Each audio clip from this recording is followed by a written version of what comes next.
उठो जागो और तब तक न रुको जब तक लक्ष्य प्राप्त न हो जाए।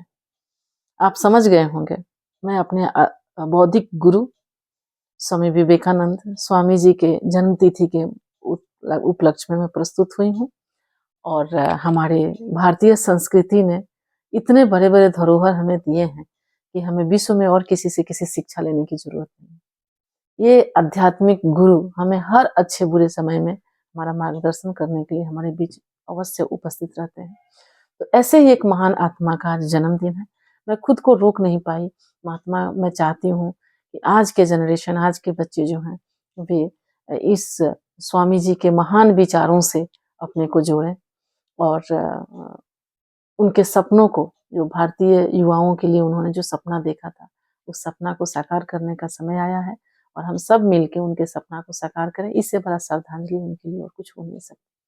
तो चलिए उनके पहले कुछ कोटेशंस हम लोग कर लेते हैं, उसके बाद उनके जीवनी के बारे में जाएंगे। एक समय में एक काम करो, उनका कहना था एक समय में एक काम करो और ऐसा करते समय अपनी पूरी आत्मा उसमें डाल दो और बाकी सब कुछ भूल जाओ। यानी जैसे गीता भी बोलता है ना कि कर्म करो फल की चिंता छोड़ दो, तो उन्होंने कहा है कि फोकस बिल्कुल सामने करो, एक समय में एक काम को साधो और उस पर पूरी ताकत डालो और देखो कायनात तुम्हें कहाँ पहुंचाती है। तो ये बहुत ही प्रेरणादायक उनके कोटेशंस हैं। और भी है, खुद को कमजोर समझना सबसे बड़ा पाप है। उन्होंने किसी भी हाल में खुद को कमजोर समझने के लिए मना किया है। उन्होंने कहा है कि अगर आप खुद को कमजोर समझते हो, खुद को इंडिपेंडेंट समझते हो, खुद को किसी पे दया का, किसी का पात्र समझते हो, तो ये विश्व का सबसे, दुनिया का सबसे बड़ा पाप है खुद को कमजोर समझना। क्योंकि अगर हम उस परमात्मा के अंश हैं तो कमजोर तो हम हो ही नहीं सकते। तो ये उनकी एक बहुत अच्छी प्रेरणा है।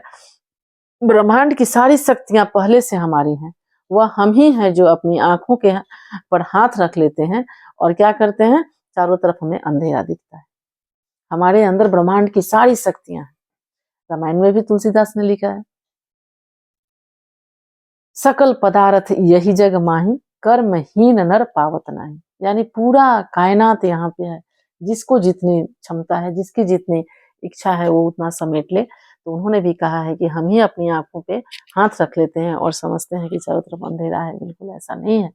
डरो मत, अगर तुम डरते नहीं हो तो तुम अनंत हो।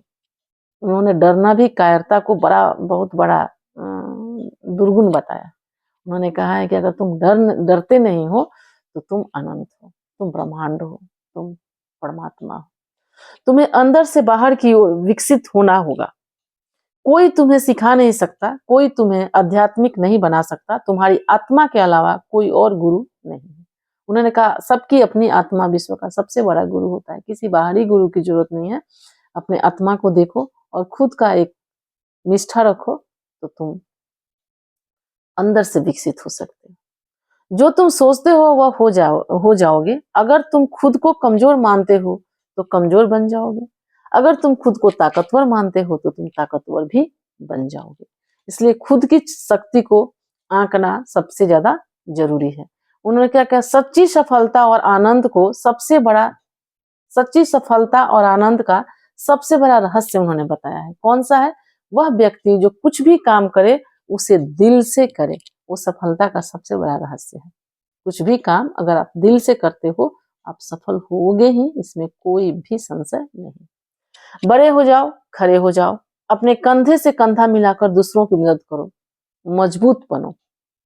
उन्होंने हाथ को कभी फैलाने के लिए नहीं कहा, उन्होंने हाथ को देने के लिए बोला है। इतना क्षमता अपने अंदर जागृत करो कि तुम किसी की मदद कर सको। तुम्हारा कर्तव्य है कि तुम अपने आप पर विश्वास करो, क्योंकि तुम अनंत शक्ति के स्रोत हो। तो अपने आप पर विश्वास करने का उन्होंने शिक्षा दिया है। हर व्यक्ति के अंदर बहुत शक्ति होती है, उन्हें अपने शक्ति को विकसित करनी होती है। तो इस तरह के उन्होंने बहुत सारे कोटेशंस दिए हैं। तो मैं चाहती हूँ कि हम लोग अब उनके बारे में थोड़ा और जानकारी प्राप्त करें कि आज के दिन आपका 12 जनवरी हम लोग क्यों मनाते हैं।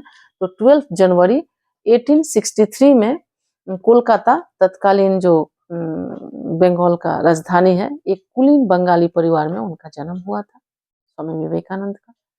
उनका पूरा नाम नरेंद्र दत्त था। उनके पिता विश्वनाथ दत्त एक प्रसिद्ध वकील थे और उनकी माता भुवनेश्वरी देवी धार्मिक विचारों वाली महिला थी। तो माँ का और पिता का दोनों का गुण उनमें भरपूर दिखाई देता है। उनकी बौद्धिक क्षमता जितनी थी, धार्मिक शक्ति भी उतनी ही ज्यादा थी। स्वामी विवेकानंद की शिक्षा कोलकाता में ही हुई। उन्होंने प्रेसिडेंसी कॉलेज और स्कॉटिश चर्च कॉलेज से अपना पढ़ाई उन्होंने पूरा किया। वे दर्शन शास्त्र यानी फिलोसफी, धर्म, इतिहास, समाजशास्त्र, कला और साहित्य के में गहरी रुचि रखते थे। उन्होंने पश्चिम और भारतीय दोनों प्रकार की शिक्षा ग्रहण की। उस समय जब उनका जन्म हुआ था तो कॉलोनियल रूल था यहाँ पे, तो इंग्लिश भी उनकी बहुत अच्छी थी, संस्कृत और भारतीय अन्य भाषाएं, बंगाली और भी सारी भाषाएं का उनको बहुत अच्छा ज्ञान था। रामकृष्ण परमहंस से मुलाकात 1881 ईस्वी में हुई, जो उनके लाइफ का एक बहुत बड़ा टर्निंग पॉइंट था। रामकृष्ण से मिलना उनके जीवन का एक निर्णायक मोड़ था। इस तरह से उन्होंने अपने जीवन की दिशा वहां से उन्होंने तय किया। रामकृष्ण मिशन की स्थापना 1897 ईस्वी में उन्होंने समाज सेवा आध्यात्मिक उत्थान के लिए स्थापित किया था। रामकृष्ण मिशन का उद्देश्य था उनका धार्मिक और सही शिक्षा बच्चों को मिले, इसके लिए उन्होंने इसकी स्थापना 1891 ईस्वी में की। शिकागो विश्व धर्म महासभा 1893 में जो हुआ था, पूरे विश्व में सनातन धर्म का परचम फहरा दिया इस स्वामी जी ने। उन्होंने अपने प्रसिद्ध भाषण में अमेरिका वासियों को भाई और बहनों कह के संबोधन क्या किया कि तालियों की होड़ लग गई, आप सभी जानते हैं। विश्व को भारत के अद्वैत वेदांत और धार्मिक सहिष्णुता का महान परंपरा से उन्होंने परिचित कराया। उनके जीवन का उद्देश्य क्या था? उन्होंने युवाओं को आत्मनिर्भर और समाज सेवा का संदेश दिया। यूथ को उन्होंने आत्मनिर्भर बनने की प्रेरणा दी और समाज का सेवा यूथ ही कर सकता है, ये संदेश उन्होंने दिया। उनका विचार था कि धर्म मानवता की सेवा का माध्यम होना चाहिए।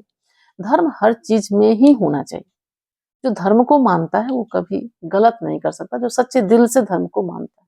इसलिए उन्होंने कहा कि मानवता की सेवा का माध्यम जो है वो धर्म होना चाहिए। उन्होंने आधुनिक भारत के निर्माण में महत्वपूर्ण भूमिका निभाई। ये तो आप जानते ही हैं कि उनकी भूमिका जो थी, एक नया दिशा उन्होंने दिखाया भारतीय संस्कृति, भारतीय समाज को। उनके जो प्रमुख कार्य थे, उन्होंने कुछ प्रेरणादायक ग्रंथ लिखे जो आज भी हमें दिशा दिखाती है, जिसमें राजयोग, ज्ञान योग और कर्म योग, राजयोग, ज्ञान योग और कर्म योग का उन्होंने शिक्षा दिया। उनका जो संदेश था वो हमें नहीं भूलनी चाहिए। उठो जागो और तब तक मत रुको जब तक हम लक्ष्य को नहीं प्राप्त करें।